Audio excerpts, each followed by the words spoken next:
Today we bring you Raider alum and Grants Pass native Travis Boersma, co-founder and CEO of Dutch Brothers. Dutch has created a model relationship business that delivers extraordinary customer service.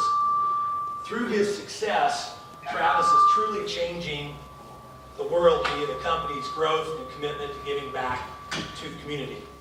Most importantly, as we ring in the background, Travis's commitment to maximizing the creative potential of each individual Dutch employee continues to create successful entrepreneurs throughout the West. Dutch Brothers' mission continues to uplift communities in Oregon, Washington, Idaho, California, Nevada, Arizona, and Colorado.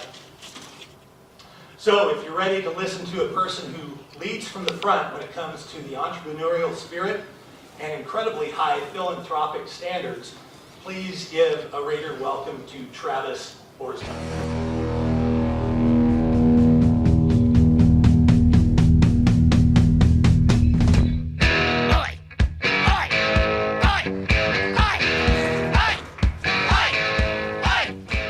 Thank you. It's great to be here. All right. Gosh, it's been a little bit since I've been here. About 1990, going way back in time. But have some fond memories and some unbelievable experiences that took place here that we all good on this stuff? We good? All right. We'll just roll with it. If we have to get dirty, we'll shut it off and I'll talk loud. Gosh, thinking about the journey of Dutch from the early days to now, it's been quite a tale. 27 years ago is when we started, back in '92. So, can I just shut it off? Is that cool? I think I can talk loud enough. I'm gonna try that. Can you guys hear me? Yeah. Bitchin'. All right. And I'm gonna come down here so I can walk around a little bit more. So back in '92 when we started with just a push cart in Grants Pass, Oregon, on the corner of 6th and G, in downtown Grants Pass next to the post office. And I gotta tell you, at that time, people thought that me and my brother were absolutely nuts. They were like, you're gonna sell coffee on the street, you're an idiot. I mean, when are you gonna go get a real job? What are you hoping for? What are you thinking? You're out of your minds if you think people are gonna buy beverages at $1.25 and $1.75 because there's coffee for free in all sorts of places, and I brew it at home every morning, and I brew it at the office all day long, and it costs me very little, if anything at all. And so if you can imagine at that time what it was like, it's hard to because of where we are in the world today, but it was kind of like when you think about something that hasn't really taken shape yet and the odds are completely stacked against you. Just to back up for a moment, grew up on a dairy farm, 3rd generation dairy farmers, milking cows, 2 o'clock in the morning, 2 o'clock in the afternoon, day in and day out, 365 days a year. It's just the way it was. It was a great way to grow up, have a lot of great memories as a young guy with an intimate family and just this 84-acre paradise of property to comb and just this unique way of growing up in Southern Oregon. What seemed devastating at the time turned out to be a blessing in disguise. We had a creek that ran through our property. The Department of Environmental Quality had come in and shared with us that with this creek that ran through our property, there were going to be new requirements for us to adhere to. And those new requirements were going to be to cut the herd in half, to invest in a manure separating system to the tune of about $150,000 at the time, which is probably equate to around $500,000 today. And with that, those requirements, we knew that we weren't going to be able to afford to have any help on the farm anymore. And I came home from Southern Oregon State College at the time, SOSC, we called it SOC back in the day, before it was SOU. I came home to help my brother and my family on the farm. And we went ahead and laid off the help. We sold off half the herd. We were trying to figure out how to make some sort of money to provide for the family. And it really was like pushing rope uphill. It wasn't happening. And the government sets the price for milk. It's one of the few commodities, maybe the only commodity, I'm not certain today, but one of the few commodities that they kind of take a place in with setting price. And it's based off of supply and demand. So you may have feed costs rise in a given season, but the prices of milk could shrink because of so much supply. We were going through times of turmoil, times of challenge. And that way of life that I got to appreciate was coming to an end. And chapters in this life that we enjoy come to ends. So Dan, being 17 years older, my brother, he was in a different place in life than me. 3 kids. I was 21, he was 38. I was trying to figure out what I was going to do in this life. I was coming to school over here to get my communications degree. I thought, man, I'd love to be like a radio DJ or a sports broadcaster. Wouldn't that be sick? I love football games and I love sports. I listened to Bill Schonely on the radio. And the guy was so like magnetic with his voice. And he was so descriptive. Anybody here know who Bill Schonely is? Raise your hand. Yeah, not many people do. He did write a book, and he is still alive, and he is one of the best ambassadors for the Portland Trail Blazers, probably the most profound in Blazer history. For me, growing up, listening to him, it was one of those things that I enjoyed. It was one of those things that inspired me. And I think so often we're in this place of trying to find mentorship, or we think it should be like this formal thing that you go out and you ask somebody if they'll be your mentor. They meet you on Tuesday at 7 o'clock to have coffee or breakfast, and then our expectations are they're going to be there and maybe tell us how to live our lives and give us clues and information, and we'll walk away from there and orchestrate it in eloquent fashion. I don't think it's that at all, man. I think that there are people around us all the time, and they're exemplary, and we emulate them naturally through their walk, through what they do, through what they show, and how they demonstrate the way to live this life. Bill Schonely was one of those individuals for me. Little did I know my brother was another one of those individuals. I always just considered him my bro. But being that he was 17 years older and he had 3 kids, I got to watch him find his wife, become married, have these children, become a father. Not only was he a great husband, a great father, a great son, he was a phenomenal brother. And his commitment to be this outstanding man who really was a great friend, he was just driven to make a difference. And that served in my development in a big time way.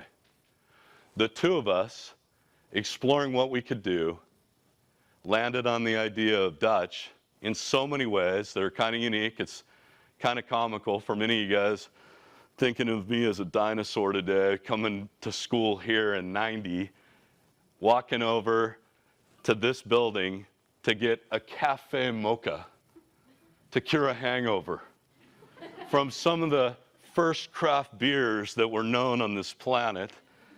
I have great memories of those things, barely.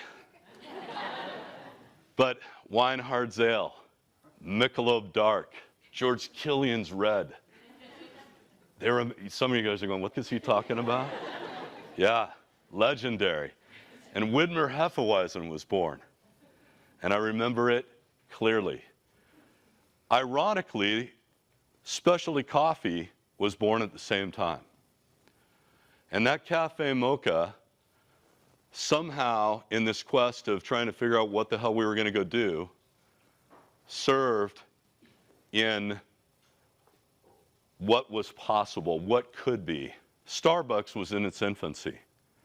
With where Dutch was born in this pushcart in downtown Grants Pass, the influence came from what was possible with what was happening and how things were starting to change. The internet wasn't utilized yet to the level that it is today by a long way. I was around when the pager was born. Any of you guys know what a pager is? Yeah, it was revolutionary. I remember the cell phone with a case and a battery pack, and it had a cord connected to the battery pack, and you packed it around like this when you talked. All of which would turn into this probably, I guess, 3 generation or so development of change. Change that happened more rapid, I think, over the last 30 years than any time in history before us. And I think right now, here in this moment, change is happening faster at a pace which is so extraordinary. It's hard to keep up with. I get teased sometimes at Dutch because I'm not real technology savvy. I kind of make fun of it to some extent. I'm like, just send it my way. Tricknology Trav will dial it in. And it's usually through paper. So I'm here today just to kind of share a little bit about how the company started and maybe give a couple of highlights of what has happened over 27 years. And then we'll get to a place where we can do some Q&A, which I really appreciate. So I hope as I go along, you kind of think of some questions that you may want to ask me, write them down. That's what I do so I don't forget them. As I get older, I'm more forgetful. But I do remember the important shit still. So I'll share with you this. With the odds stacked against us and this mindset of losing what we felt like was so special to us, we were faced with choices. You either dug in and rose up, or you allowed change to affect us. We could have allowed change to affect us in a negative way. We could have taken on a victim mentality. We could have looked at the glass as half empty. But my brother, being the mentor that he was, and I didn't know that at the time, but I do today, he was the one who really said, this is an opportunity for us to transition, grow, contribute, connect, and do something that's magical. And he had picked up a book called Unlimited Power Within. And this book was the first Tony Robbins book. You guys know who Tony Robbins is? Big guy, big teeth, big muscles, loud voice, psycho kind of. Was in the movie Shallow Hal, going way back. It's like a 90s movie, I think. Maybe 2000s, somewhere in there. But this book really served us in extraordinary fashion. Had he not picked up the book, I don't know that Dutch Bros would be here. Had we not gone through the problems and challenges, I don't know that Dutch Bros would be here. Because I think in so many ways, problems and challenges that come our way serve us. They're gifts that come our way with the opportunity for growth. And if we can learn and grow from problems and challenges, that's where differences can be made. I think even I have 4 boys, 16, 14, 12, 10. As a father, my instinct is to try and protect them. I want them to have it easy. I want them to always be happy. I want them to not have to go through the painful times that I did. But the reality is the greatest lessons that we have in our lives are through the most painful times. They're through the harder things that we encounter. They're through the problems and challenges that come our way. And so this book, as Dane was reading it, he teared up. He's like, man, I wish I would have picked this up a long time ago. I wish it would have been something that I would have known, or I wouldn't have wasted as much of my life as I did. And he said it with such conviction. He wasn't one to just preach. He said, we have an opportunity to do something that is going to affect our personal lives and our professional lives as we go forward. And we could design it. And he goes, but we got to go through this little workshop. And I go, what do you mean? He's like, it's like a goal-setting workshop. And I'm like, goal-setting workshop? Really, dude? Like, come on. I did goal-setting in football when I played. We did it on our baseball team. I mean, that stuff doesn't work. That's a joke. Goal-setting? Come on, man. And he's like, listen, man, I'm telling you right now, had I done these things 15 years ago, I think my life would be a lot different right now. And I'm not saying it's bad, it's really good, but I just think that with where you are and where we're at and what we've got ahead, if we sit down and do this drill, and it's just capture. It's capture anything and everything, limitless goals. Absolutely without limitation, just like write it down. And he goes, it's only like an hour and a half, I think. And I'm like, okay, man, I'm all in. Let's do it. And so literally, you're just like writing. And I mean, some of the stuff that I'm writing, I'm going, this is so fucking stupid. I'm never going to do this. This is so far-fetched. It seems just outlandish. It seems ridiculous. I mean, I'm writing stuff like build a house on a lake, meet a beautiful girl, marry her, have kids, like fly a helicopter, become a helicopter pilot? Really? I run out of gas in my car. I'm like, come on, man. But I'm like staying in it. And so it's capture. And I would encourage everyone in this room to do this. Just capture an inventory of your dreams, limitless goals, anything that you could think of that you could go do, that you're able physically to go do something, anything, right? We're here, and we're here for this time, and it's all we have. So we went through it, we shared what we wrote down, and we got a ton of laughter out of it. I mean, some of the shit that he wrote was like, come on, dude, really? Like, you're so far away from, I mean, you're like, a doctor? You think you could become a doctor, huh? Yeah, okay. Really? A psychologist? Fun. It was so fascinating, to go back and forth in what we had captured.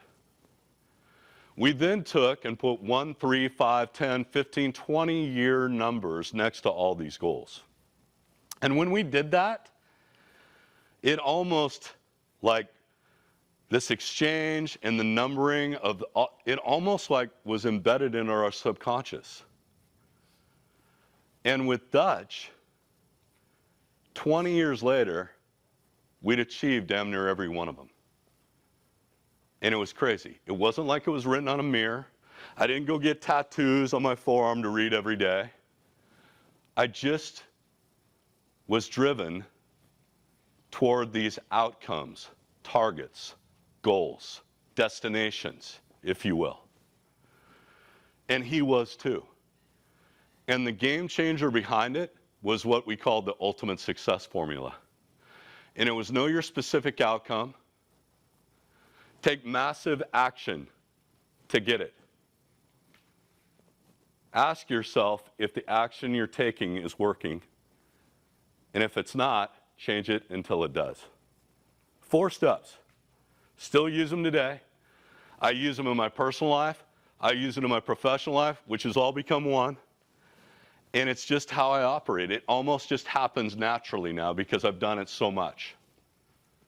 And so I'll say them again. Know your specific outcome. Take massive action to get it. Ask yourself if the action you're taking is working.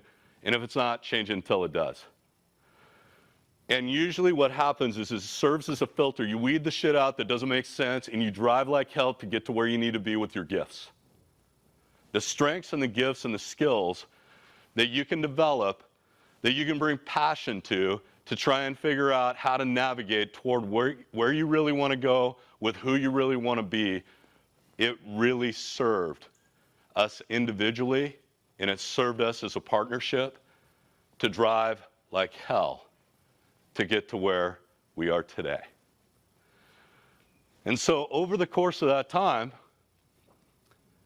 these things would come our way. Problems, challenges, tragedy, stuff that could have really doomed our business. Gosh, in '92, when we first opened the push cart,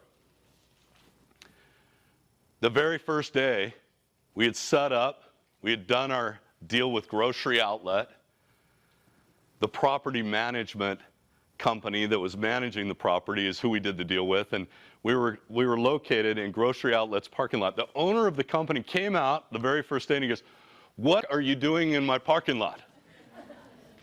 We said, we did a deal with 221 Property, and he's like, "Who and what?" And I mean, the guy's pissed. He's like, "I want you out of here today." First obstacle, man. I'm like, holy smokes, this guy's like irrational, psychotic. I tried to explain to him that we'd done a deal with 221 Property Service, a month-to-month rent.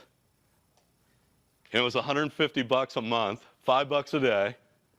But I was like, dude, we're here, man. What? You're not going to kick us out. So the problem solving started happening on day one. I walked over to his office after consulting with Dane, and we're tripping.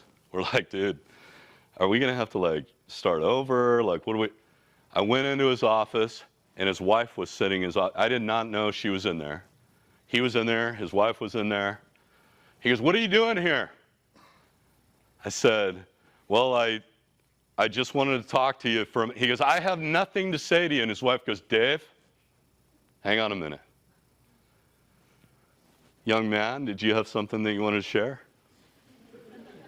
I said, "Well, my brother and I invested in this coffee cart, and we did a deal with Mr. Rosnick, and it's for a month.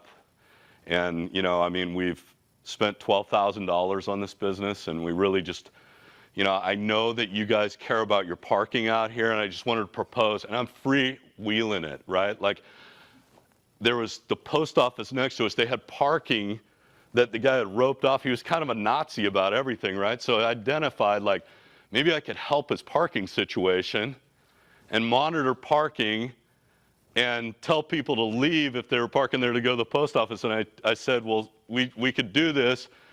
And he's like, "I told you I want you out of here this afternoon." And she goes, "Dave, hang on." And I was like, okay, she's the boss. So she goes, "Let's go for a walk. I want to see what you've got." So she came with me. I walked her over to the push cart. I made her a Dutch mocha. And I handed it to her, and she goes, "This is pretty good." And so I pointed out the parking challenges. I offered to give free coffee to everybody that worked at Grocery Outlet all month long if they gave us the opportunity to just stay for the month while we tried to figure out where we could go. Didn't want to step on toes, just wanted to be treated fairly and wanted to do our best to do good by them. In these things that transpired, those moment by moment choices led to this place that we sit today. And if we don't do those things, those other choices, those things that we say, could have led to unsalvageable misery. Instead, I was like, if there's a price to pay one way or the other here, I'd rather pay it forward to get to where we want to be, using that little ultimate success formula, practicing it. And so one day, a couple weeks into it, never saw Dave, saw Jill every morning. These guys pull up in a car with suits on. They get out of the car, a couple of them spark up a cigarette, and they start walking our way. And I'm like, whoa, man, this is either the IRS or they're really important people here in Grants Pass that have something to do with Grocery Outlet. And so they walked up and they made their order. I think one guy said, I'd like a dry cappuccino, please. And I was like, oh shit, he knows what he's doing. And so I did my best to steam it up, get a lot of milk froth rolling in my steam pitcher, man, and I shook it out, made it, and he was like, wow, this is really good. I said, thanks, man. They all got their beverages, and they proceeded to go into Grocery Outlet. And we had won those guys over too. You never know how things are going to go, but in this little instance, we broke down barriers to earn the opportunities to figure out how to go forward. And to make a long story short, with that particular problem, we still have that location 27 years later. And we own the property today. So all the tenants in there, we're the longest tenant that's been there. We own the property. And for nostalgic purposes, it's the reason that we bought it, so that we could tell our story and have something authentic to share. Now, other problems and challenges that we encountered that were pretty significant. 96, our provider with all of our coffee, our roaster, was going through a nasty divorce. He ended up basically compromising, losing the business to his wife, who had all the best intentions in the world, but she really didn't treat her customers very well. She started to raise prices. She started to navigate things differently. And we had to make a decision to how we were going to continue to have quality product consistently. We went out, we pursued our own roaster, bought it, implemented it. The learning curve was long, steep, brutal, challenging. I almost burned buildings down. But we did it. And Paul became our green bean buyer and broker from that point on. Problem solving, thinking creatively, using this formula, know your specific outcome, take massive action to get it, ask yourself if it's working, change it until it does. Man, that was roasting coffee. It was getting to that place where we could have consistency with product at a high level, fresh, day in, day out, making sure it was dialed. Some years later, we had a catastrophic fire. 2004. We lost everything. And literally, I thought that it was going to be nothing but a blip on the radar. I thought that when we identified that the building was on fire, it was a dumpster that had melted against the building. It started in the dumpster. I thought the fire department was going to come out. They're going to put it out. We're all going to be good. We have insurance. We had more coffee on the ground with more equipment for a growth period than we'd ever had before. We were totally underinsured. And they came out in a rapid manner, but it ignited to the point where it was not going to ever be taken down. And we lost it all, man.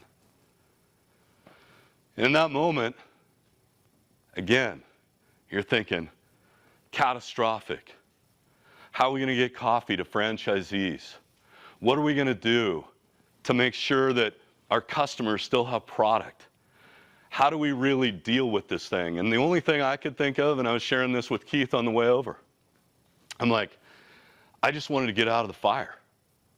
I didn't want to get consumed into the fire. I wanted to get out of it. My outcome was get out of the fire.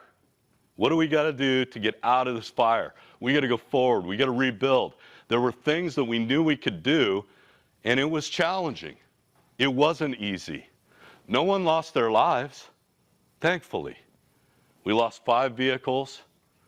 One was a 64 cherried out Impala. Another one was a 72 K5 Blazer that was stock and bitchin' and beautiful. And my brother had his Camaro. It was an SS Camaro, just Maxo Primo. A couple of vehicles that were newer, that were stock vehicles. We were homeless. We didn't have a computer. We didn't have any of our infrastructure. We had nothing on the back end. But it was the first time that I'd be in a place as a recipient with community help. The people in our community rose up. They lent out a hand. Home Valley Bank at the time gave us office space and computers to use. They were our bank. Our vendors went above and beyond the call of duty to fill our pipeline with products so that we wouldn't miss a beat. Boyd's Coffee, who maybe would be considered a competitor in the industry, bent over backwards, implemented our blend, roasted it for us at cost, and got product to our distributor to send out to all the franchise owners. It was unbelievable, the outpouring of help that we received. And it was one of the greatest lessons I had, again, problem and challenge, that turn into growth opportunities, lessons, life things that we can learn from, that we can contribute to, that was so helpful. And without that community support, man, I don't know that Dutch would be here. You know, could we have got consumed in the fire? Hell yes. We were underinsured. I mean, well underinsured, like $390,000 underinsured. But the good thing about that, and it was trying to find the good always, right? Like the good thing with that is the insurance company was ready to write us a check and be done. They didn't want to fight. They didn't want to go through a lawsuit. They didn't want to go through a bunch of turmoil, and I wanted to get out of the fire. See, this is the thing, man. Problems and challenges come our way. They're coming. I don't know how they're going to come to you. I know that they're coming to me too. And our objective is to find the seedling of the equivalent advantage. That's what it's about. We got to figure out how to get through it, what can be beneficial through this challenge that we're facing so that we can keep on going, because we're never going to arrive in this life until we depart. That's just how I look at it. And if you think you made it, you think that you arrive, that's when you start to descend. And a lot of people, man, they think that money is where it's at. They think that once you get to this place, as an athlete, as a musician, as an actor, as a doctor, as a whatever, well, not a teacher, they don't make anything. It's so messed up. Our teachers should make more money. But listen, man, the thing that's real is we get this life to live, and we're lucky to get to live it. It's a gift. And we have the opportunity day by day to build and grow, moment by moment, over time. And the price that we got to pay is the same either way. It's going to take energy and effort and thought and heartburn and challenge and sleepless nights, whatever it may be. But it's the day by day stuff that leads to uncompromising happiness or unsalvageable misery. And we all know people in those places. It didn't happen overnight. You earn it, man. You earn it. You don't become an alcoholic overnight. You earn it. You earn it.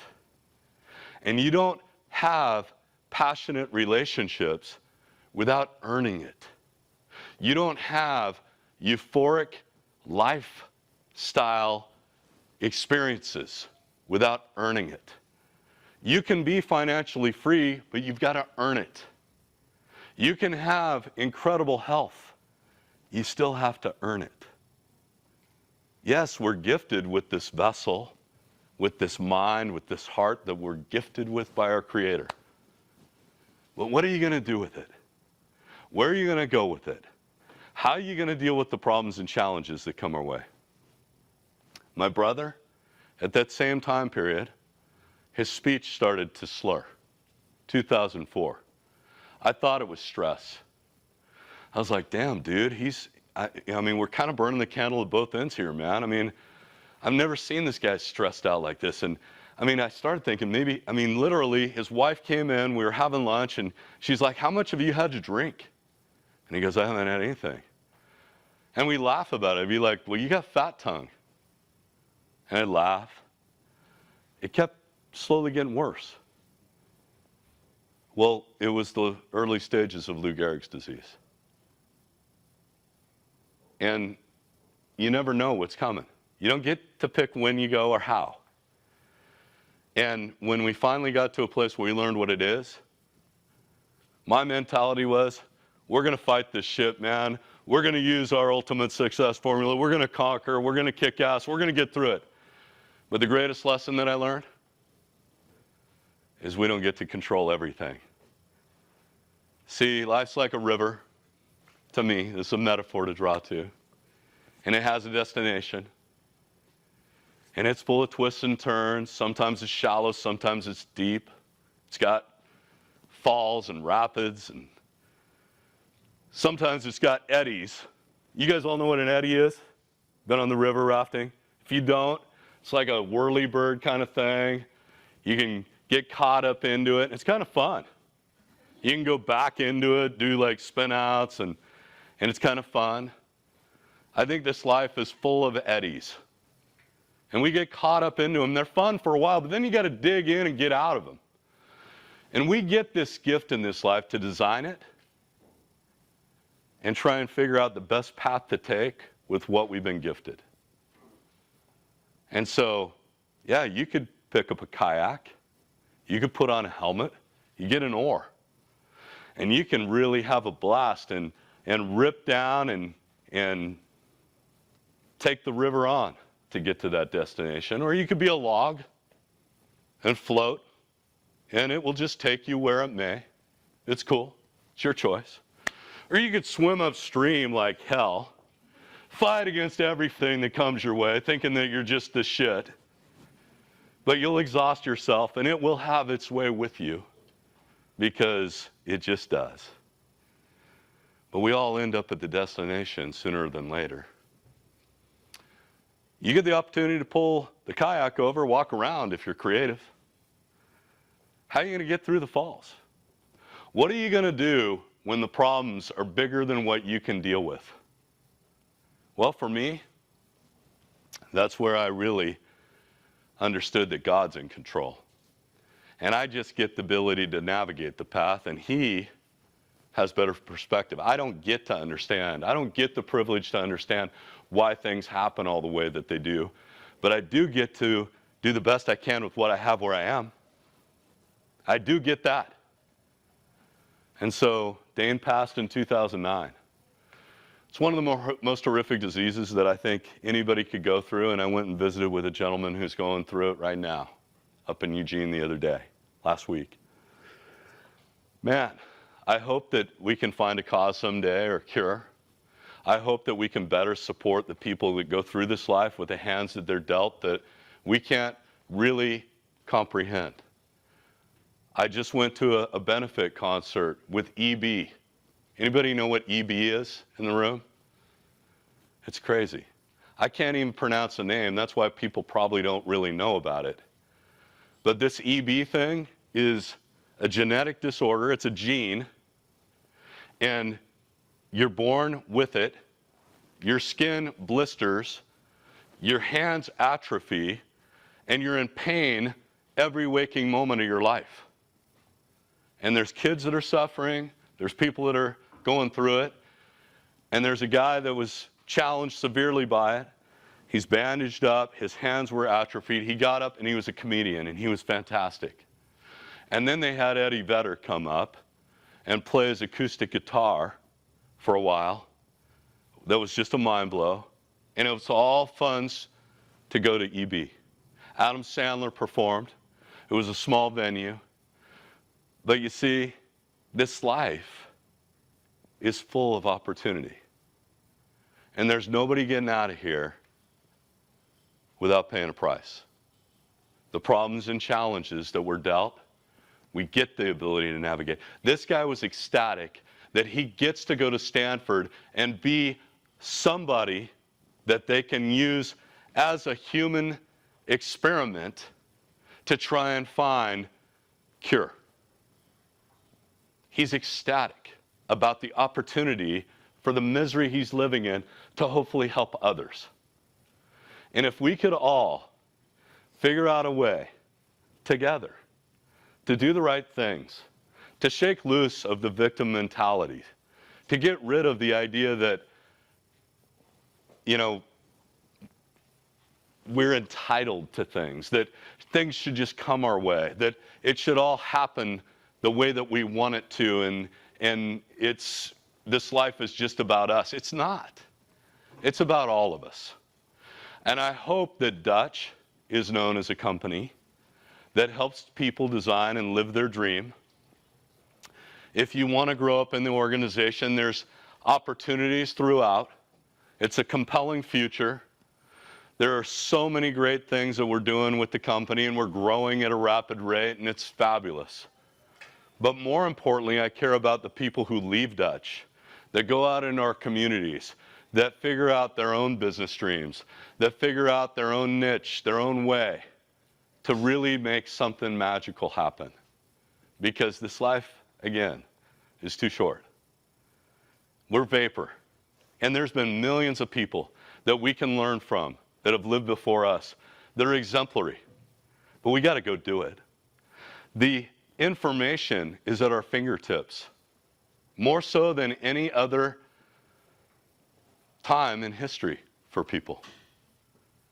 That little box that you have in your hand, yeah, it's loaded with kick-ass information.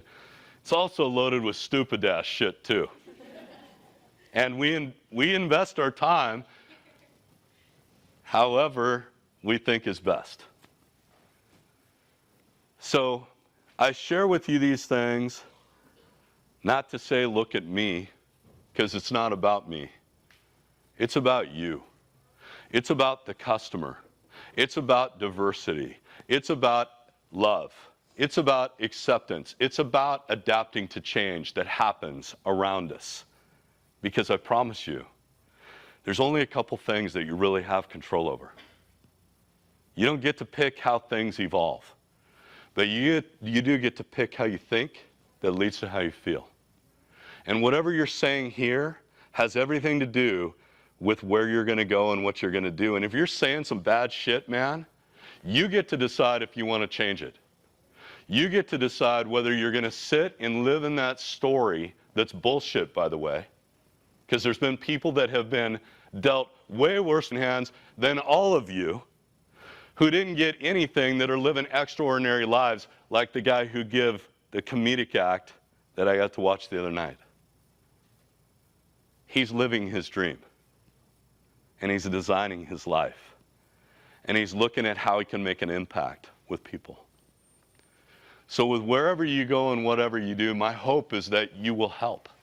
Contribute in the most positive way that you can.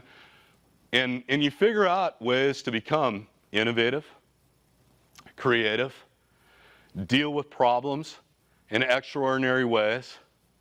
And if you focus on the solution 90% of the time and the problem 10, you've got a hell of a lot better of a chance to fix it than if it's 90% of the time on the problem and 10% on solution, which is generally what most all of us do. Let me tell you about my problems. You guys all want to hear about my problems? Isn't it fun to hear about problems? How about solutions? If we start talking about solutions, isn't it more gratifying? Does it carry more weight and depth? Is it more impactful? That's, to me, where we've got to be, how we can make a difference. So, I'll share this with you guys, and then I'll open it for Q&A. I believe that every one of us has a book that we're writing. Whether you've decided to write it or not is up to you. If you're not writing your book, chances are someone else is. And it's never too late to pick up the pen and start with a word that leads to a sentence. Before you know it, you have a paragraph or a chapter. Or maybe you need to go wrestle the pen away from the person who's writing your book, because it's your life. And I don't know what you want your book to read, but I can tell you I've been in all of those places with my book. There have been people that were writing my book, and I had to go wrestle the pen away several times. And it wasn't easy. Believe it or not, it's my life, and they still want to write my book. Not cool. I'll write my own book. And those mistakes that I make, because I'm making them, and I got a lot more ahead, I'm sure. I'd like to not learn the hard way as much as I have in the past, but so be it if I got to. I'd rather learn than not. It's my book, and it's been an adventure. It's been a wild ride. And my book is full of stories. I'm in chapter 48 of my book, and I intend to write my way. So I challenge you to write yours. And I hope that wherever you go with whatever you may do, maybe this served as a little bump, a moment that you can take with you, a little inspiration to start writing yours. So thank you so much.